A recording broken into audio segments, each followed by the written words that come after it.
પરિવાર પર આજે દુઃખનું મોજું ફરી વળ્યું હતું। દુઃખનો પહાડ તૂટી પડ્યો હતો। ગામમાં શોકનો માહોલ છવાઈ ગયો હતો।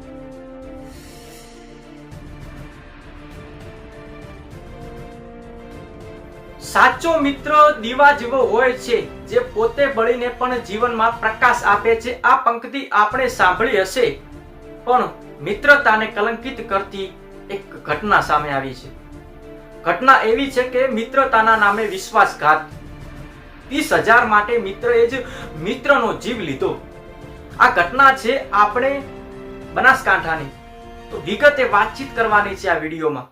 તો વિડીયો પહેલા તમને એક સૂચના છે કે ચેનલ પર નવા હોય તો ચેનલને લાઈક, શેર અને સબસ્ક્રાઇબ કરવાનું ના ભૂલતા, જેથી કરીને હું તમારા માટે આવા અદ્ભુત પ્રકારના વિડીયો બનાવતો રહું। ઘટના એવી છે કે બનાસકાંઠાના કાંગ્રેસ તાલુકામાં માનવતા શરમાવે એવી ઘટના સામે આવી છે।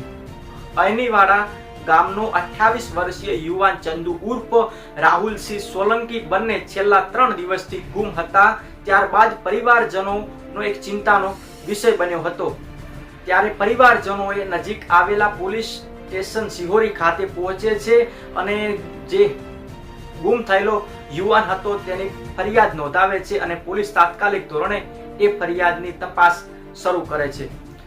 તપાસ શરૂ કર્યા દરમિયાન રાહુલ સિંહ પોતાનો મિત્ર દશરથજી જેનાજી દરબાર પાસે 30,000 લેવાના મામલે રાનેર ગામે બોલાવે છે, પરંતુ ત્યારબાદ તે કોઈ પત્તો જ મળતો નથી। પોલીસે શંકા જતા દશરથજીની કડક પૂછપરછ કરતા ચોંકાવનારો ખુલાસો સામે આવ્યો હતો।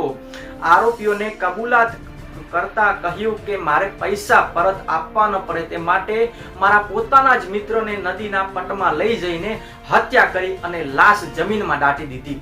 આ સમગ્ર ઘટનાની વિસ્તારમાં જાણ થતા ચકચાર મચી જાય છે। ત્યારબાદ સિહોરી પોલીસ સ્ટેશન ના પોલીસ કર્મીઓ, ડીસા ડીવાયએસપી, એફએસએલ ટીમ, મામલતદાર અને ફોરેસ્ટર વિભાગની હાજરીમાં નદીના પટમાં સર્ચ ઓપરેશન બાદ તપાસ હાથ ધરવામાં આવી હતી અને જેસીબીના મદદથી જમીનમાં દાટેલી લાશ બહાર કાઢવામાં આવે છે અને પોસ્ટમોર્ટમ ખાતે હોસ્પિટલ ખાતે પહોંચાડવામાં આવે છે।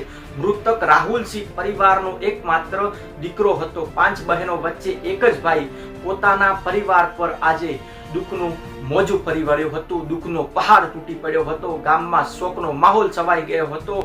પોલીસ સિહોરી પોલીસ સ્ટેશન ગણતરીના કલાકોમાં જ આરોપી દશરથજી જેનાજી દરબારને ઝડપી પાડે છે અને તપાસ શરૂ કરે છે।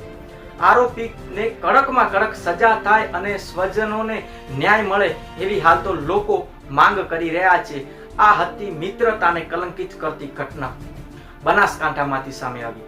આપનું શું મંતવ્ય છે ખાસ કરીને કોમેન્ટમાં જણાવજો અને આવા દરેક પ્રકારના સમાચાર જોતા રહેજો સ્વતંત્ર પર।